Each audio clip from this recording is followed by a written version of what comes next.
Are we good? I think it's good. Good morning. Good morning. How's everybody doing?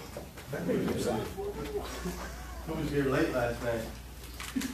Golly. Everybody was here late. How late were you here last night?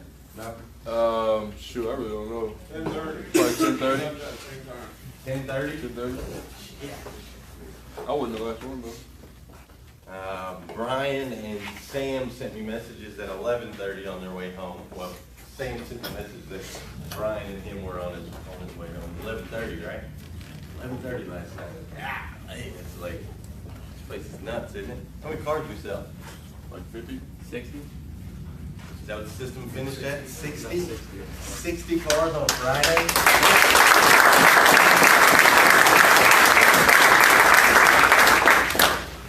60 cars on a Friday. You guys sold 46 cars on Tuesday. You know, there's a song, you know, blowing up on a Tuesday. But 46 cars on a Tuesday is insane, man. It's just crazy. And that was after you guys sold 81 cars on Saturday, right? So 81 cars Saturday, never happened before. I don't think we've ever had a 46 car Tuesday unless it was maybe some weird random holiday that lands on a Tuesday. And I can't remember the last time we put up 60 on a Friday. So in the last 7 days, you guys have basically done 3 things we've never done before in 60 plus years. Nuts. Nuts. On a housekeeping level, I want to thank everybody for getting the front line up there cleared yesterday. How's it look this morning? Looks like we're open for business, right? We're happy now. There's only 10 cars up front. We're like, yes. There's only 10 cars up there, so I appreciate you guys doing that. Golf cart wise, I need you to do me a favor. If you're taking the golf cart back here, back by Rite Aid or wherever you're taking it, grab a buddy if you can, so he can bring it back, please. I'm going to try to figure out a way to get you all keys, so everybody just has a key to the golf cart. Because right now we're leaving golf carts way down there. The key's just sitting there in it. There's been a couple times where we've had customers romping through the Rite Aid lot, right? And if I, maybe wasn't morally intact, it wouldn't take very long to jump on one of those things and load it up, would it? Keys sitting in it, drive it up the ramp and I'd be gone. There ain't nobody back there. It's crazy. So please, watch those golf carts. Are they important to you? Does anybody enjoy the golf cart? Should we get a couple more? Or are we okay with 6? A couple more? Maybe we grab a couple more. I want to make it easy. I want to make it convenient for you guys. I want to give you all the tools possible so that we can continue doing what we're doing. But we got to make sure we take care of that stuff, right? So please help me take care of that stuff. Let's help keep this lot cleared out. Phenomenal job. New cars wise, we're breaking the record. We're selling more new cars than we've ever sold in the history of all time. We're selling more new cars than anybody else in the market. We're number 1 in the state of Kentucky. We're number 129 out of 3,000 dealers in the United States. What's that make us, like top 4% or something like that? In the United States of America. If you didn't know, there's places like Los Angeles. You ever heard of it? There's places like Dallas, Texas. There's places like New York, Orlando, Florida, Phoenix, Arizona. I mean, we're talking the entire United States where there's millions and millions and millions of people. Dealerships smack dab in the middle of populations of 6, 7, 8, 9, 10 million. And we're selling more cars than they are. Crazy. Crazy what you guys are doing. People say, how do we do it? What are you doing? What's so different? It's math. I figured it out. It's math, and I'm going to share it with you guys all this morning, okay? It's called exponential growth. We're experiencing it right now. I've talked to you guys, a couple of you about it this week. Here's how it works. One customer comes in, they buy a car, right? That one customer guaranteed is going to tell at least 5 people about his experience. Nowadays with social media, it's more like 500. He's gonna tell at least 5 people that care about his experience. Out of those 5 people, if he tells them he had a good experience here, 2 of those 5 are gonna buy a car from us. Maybe not next week, maybe not next month, might be 6 months from now, might be a year from now, don't know. But that one guy talks to 5, 2 of those 5 are gonna buy a car from us at some point. Okay? So, that's what happens when you sell 1. When you sell 1, you get 2 more. So what happens when you sell 800? If you have 800 customers buy cars, and they all go talk to Troy, you're gonna take that out there. Yes. If you have 800 customers buy cars,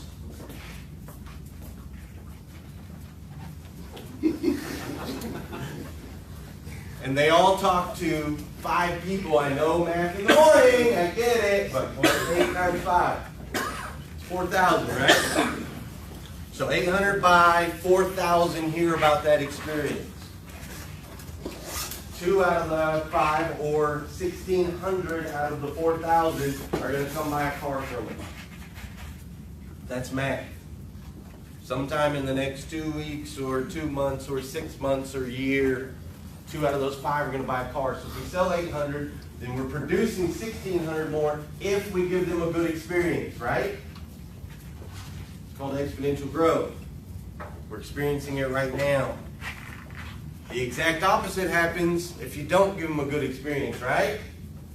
They tell 5 people, maybe 500, and then people don't come into your dealership, okay? So the experience, the way that you guys are treating these people is so crucial on every single car deal. Every single car deal. So that's what we're focusing on, the experience. How can we make it a little bit better? Let's add some carts. How can we make it a little bit better? Let's add some vehicles. How many are out there? 1,300 down? 1,400 down? How can we make it a little bit better? Josh, if you're watching, we need you to buy some land. We need space, right? We have space to put all these cars. We got to make sure we advertise them all, and we got to make sure we have all the tools in place. We need to get a finance BDC, don't we? Don't we, Josh? We need a couple people that just work the apps that come in from the finance department or from the BDC, right? Better experience for a customer. Anybody in here had a subprime customer? It took you a while to get an approval? Anybody? Like maybe a real long while? Okay, we need to speed that up, man. We got to offer that customer a better experience, right?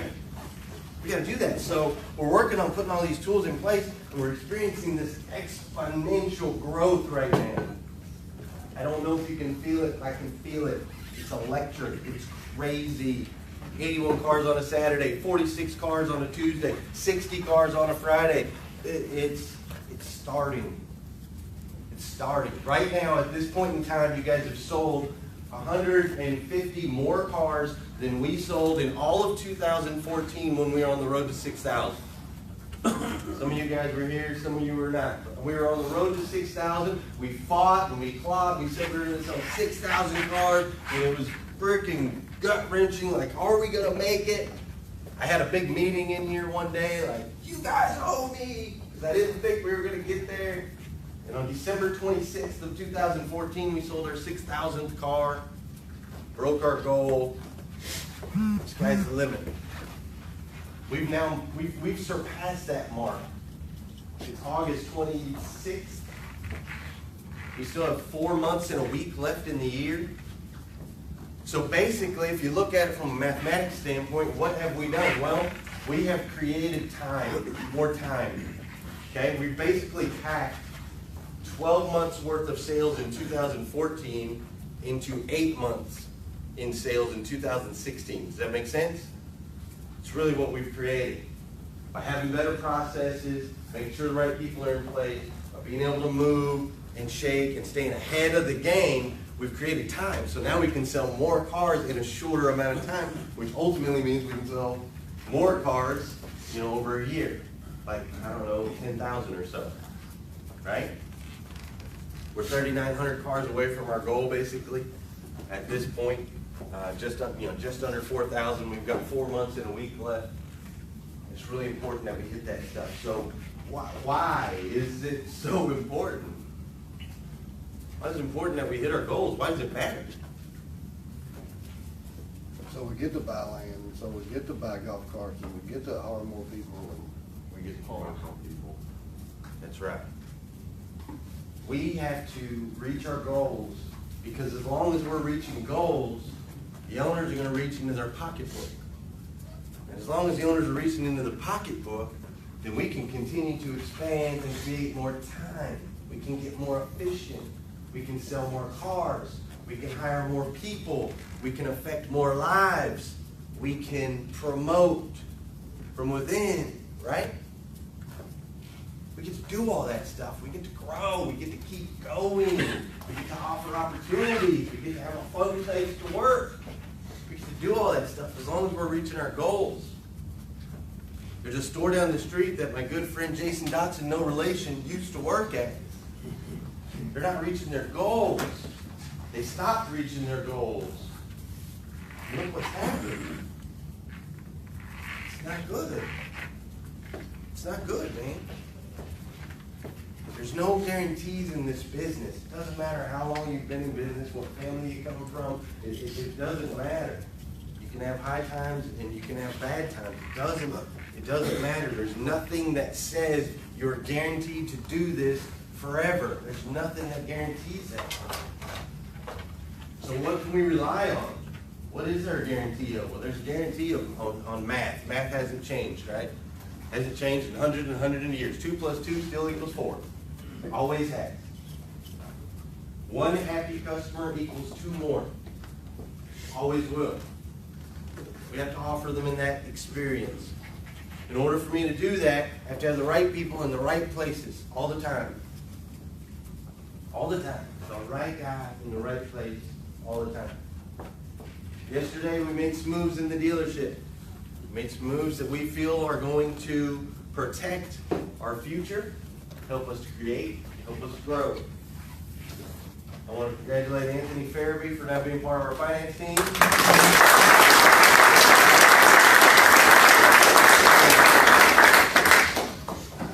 And I want to congratulate, is Hinkson down there? He's got those. John Hinkson for becoming part of our finance team.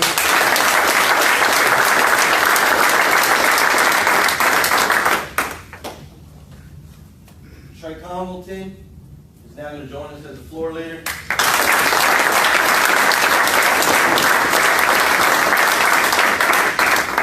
And Michael Church is on vacation. Michael Church is going to join Brad and sit over in the subprime department.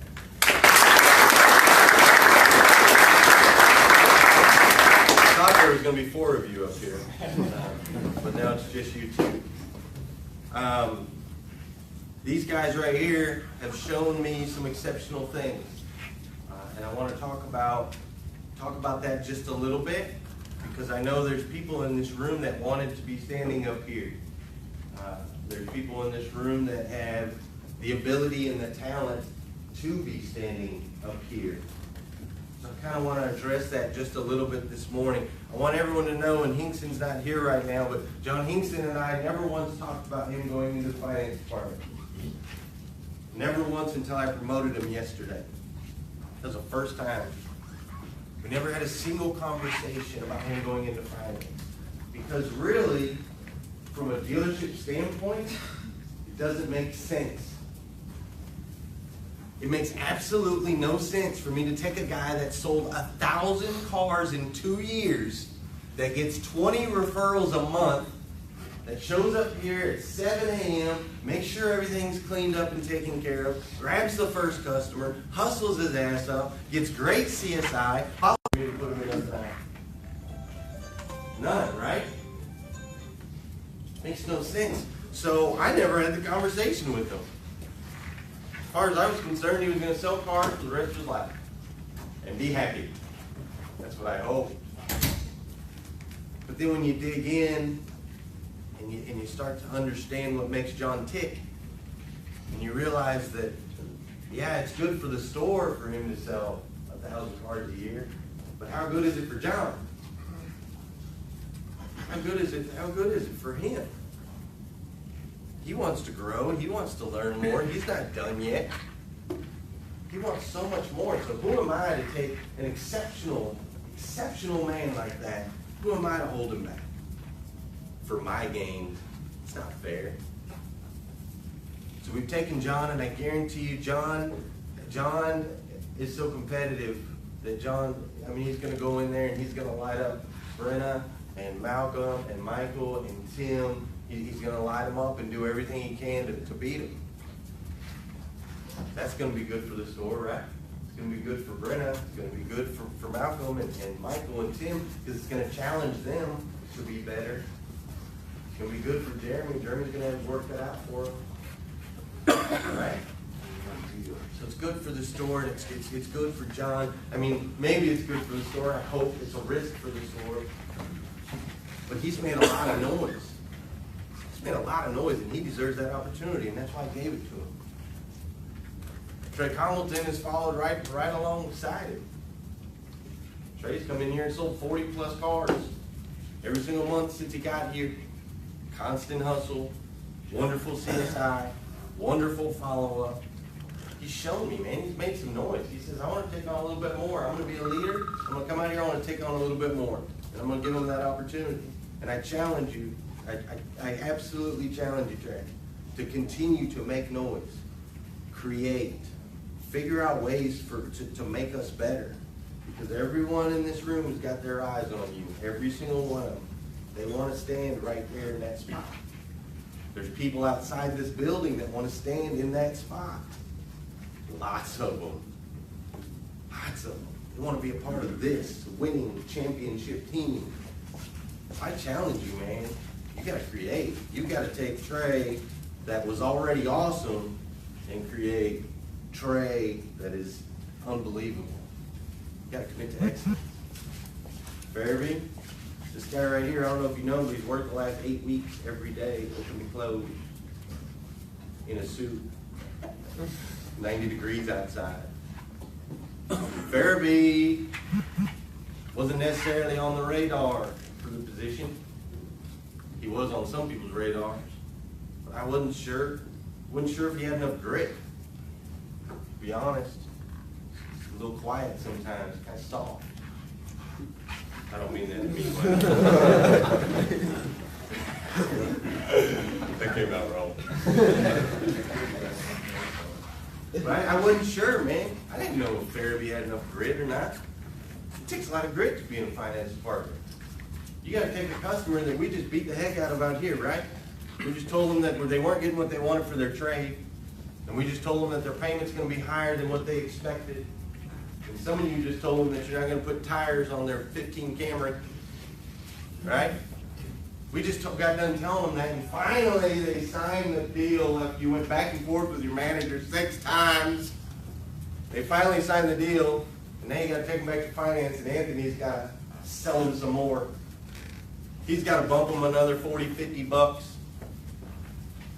Yes, Troy. He's right there. Hey. You know, he's got to take this dead horse, as they say, and revitalize it. It takes a lot of grit to do that. You gotta be able to dig in, man. You gotta be ready. You gotta be ready to perform. And I challenge you, man. I'm challenging you. I want you smoking Brenna, Malcolm, Tim, John. You gotta be the best. We require excellence in every one of these positions. You gotta prove it to everybody in here. Just because you have the seat doesn't mean you get to keep the seat. I need everybody to understand that. You gotta earn it every day. Every day. All right, guys? Let's sit down.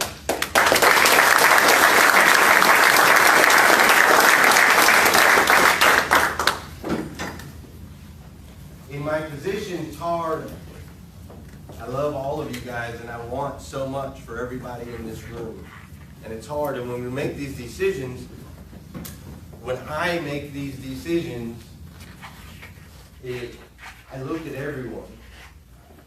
I look at everyone, every single person, whether you've been here a day or you've been here 6 years, doesn't matter. I try to take a look at everybody, and some people right now may feel like they deserve that spot.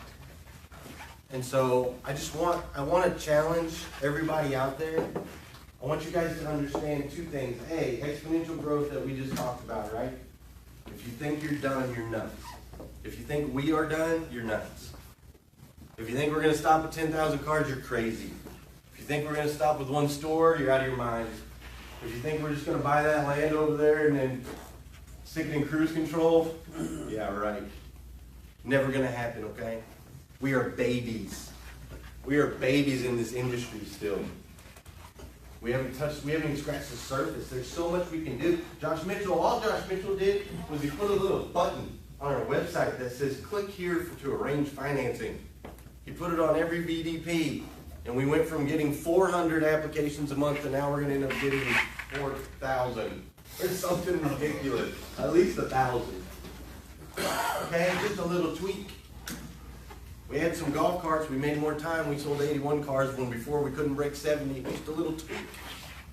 So we're not even done, we're just babies in this industry, we're just learning, I'm learning, Josh is learning, we're just learning. And so we're going to continue to grow, and we're going to continue to do what we always do, which is we always promote from within, always. Anybody we try to promote from outside doesn't work, right? It really just hasn't worked. Sam, Jeremy, Brad, that's it. Everybody else has been promoted off this sales floor, including me. So if you think you're done, we're out of your mind. You're out of your mind, okay? And Paul Meyer. Well, we're not sure on Paul yet. Paul was heavily recruited, I'm kidding.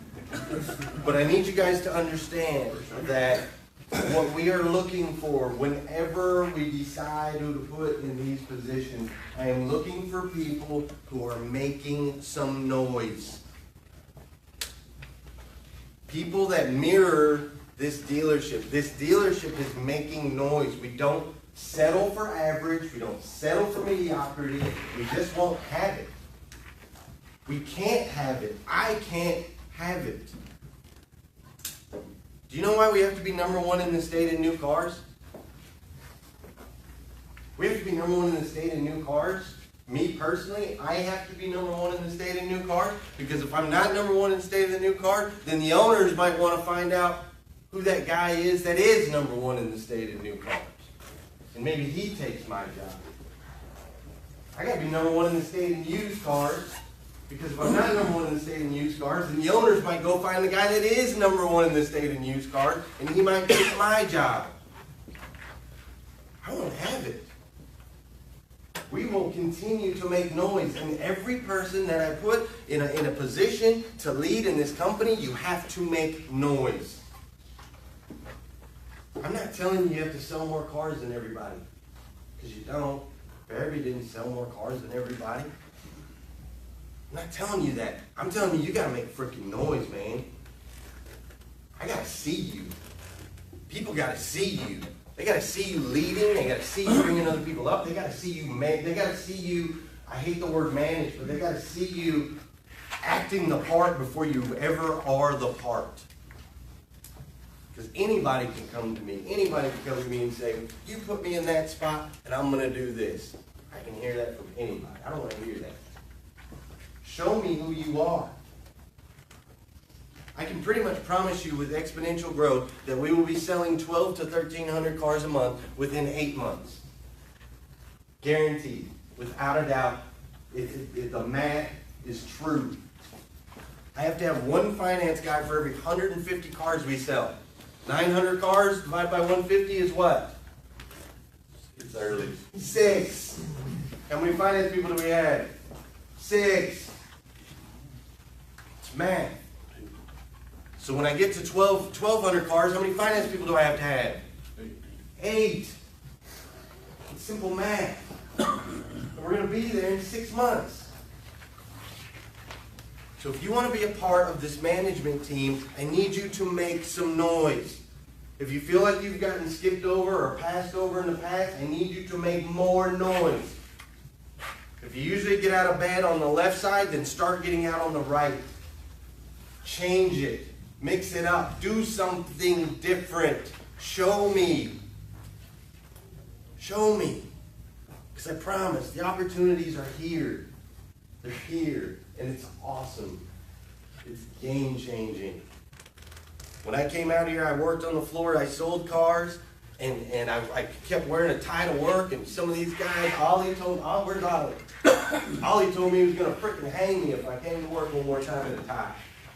He said, I'm gonna take you out back and frickin' hang you, boy. You're gonna start giving them ideas. That's what he told me. Who the hell is this kid coming in here selling a car wearing a tie? We wear Carhartts around here. That was the mentality. And I could have conformed. I could have followed what they said. The manager at the time, Greg Donahoe, I would try to call banks, and I would try to add new four squares versus the way they, and he would tell me, no, stop. Don't do that. They don't like that. They like to do it this way. This is the way they want to do it. This is the way they're going to do it. This is it. And every once in a while, I'd fall back into the shadow and be like, okay, I'm going to do it that way. But that way's wrong. I'm going to do it that way, but that way sucks. I'm going to do it that way, but that way's not going to get me anywhere. And so I'd follow, I'd just follow for a little while, and then be like, no! Nobody can see me when I'm hiding behind somebody else. I got wind that they were looking to hire a sales manager. I'm out on the floor trying my best to outsell everybody, and Josh didn't see me. Dusty kind of saw me. Him and I talked, and he could see I could do some math, and he knew I could sell some cars. He kind of saw me, but Josh didn't see me. And I recognized that, so I started thinking, well, who the hell is Josh, and what does Josh do? Well, Josh is a finance guy at heart. He's a guy that freaking spent many, many years in the box. So how do I get to Josh? I gotta make some noise in the finance world. I gotta show him I can get deals bought that he can't get bought. I gotta be better than he is. I put in a resume. I'd been here 6 months, and I put in my resume. Because I knew they were about to hire somebody. I could feel it. I knew that Greg Donahoe wasn't cutting it. And so I put in a resume like, hey, you see me? I'm right here. Here's what I've done. Here's who I am. But don't hire me for that. This is what I'm gonna do. This is who I will be. This is what I can do for you. Hire me for that. That's what my resume said. They gave me the opportunity. They gave me the job. I've never looked back. I will constantly strive for excellence. I will expect it out of everybody on the management team, everybody on the sales team. We will just continue to fight and continue to grow. I owe that to you guys. You owe it to me. I hope you feel like that. So, to sum everything up, you guys are killing it. But we're still, Josh Cummins has moved us up to B- students. He's been calling us C students for a long time. But we're still B- students. We look great versus our competition. We look great in a lot of our customers' eyes. But there's so much further we can go. I need each and every one of you to create. I need you to take average and throw it out the window. I need you to never settle, man. Just don't settle and make some freaking noise. Make some freaking noise. All right? Let's have a big day today, guys. Go out there and sell some cars.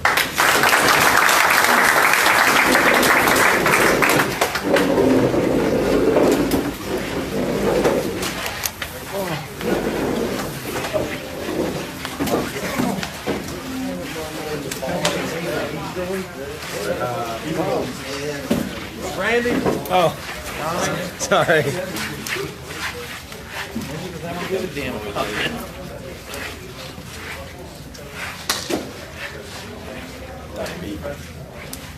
Get out of here, Randy. Good, bud. Well, thank you, Mr. Isaiah Mills. Good morning, everybody. Hope you guys are having a great Saturday morning. We just got done. For those of you just popping in, we are going to kill it today. We are breaking records, kicking ass. Yo, lead those folks. That's what I'm here to do, Isaiah. That's what they pay me for, man. They pay me to lead, build value, and just get the most I can out of these guys, which is all I'm trying to do, man. I just want to see all of them achieve their goals. Todd Ditch, what's up, Mr. Todd Ditch? How are you this morning? What's the number right now? We are on track to sell 900 this month. Thank you, Melissa. For today, I'm hoping to break 80 again like we did last Saturday. With a 60 car Friday, 50's in the past. 60 car Friday, 80 cars Saturday. That'll put me at 140 cars for the 2 days, and that's about where we need to be. We want to break 900 this month. We break 900 this month, we'll break 1,000 next month. That's how we roll. Oh, stop it, Isaiah Mills. You know better than that. You know I don't fall for that reverse psychology. I'm going to kill it. That's all I know how to do. I'm going to kill it. But hey, I hope all you guys have a big monster. Thank you so much, Todd. I really appreciate that, man. I hope you guys all have a big monster freaking Saturday. Make the best of this day. This is the last Saturday. What's up, Sean Flynn? This is the last Saturday, August 27th of 2016 that you'll ever get. So make the best of it. Amanda said, are we duplicating a Tennessee location? Crush it. What's up, Sean Flynn? Jason Barnett, you bringing me some breakfast or some lunch or something? Yes, we do need to duplicate a Tennessee location. Josh and I'll have to get that in the works one day when we get another store. But I'd love to be down there close to you guys. That'd be freaking awesome. That would be awesome. Hey, everybody, I really appreciate you guys tuning in. Feel free to share.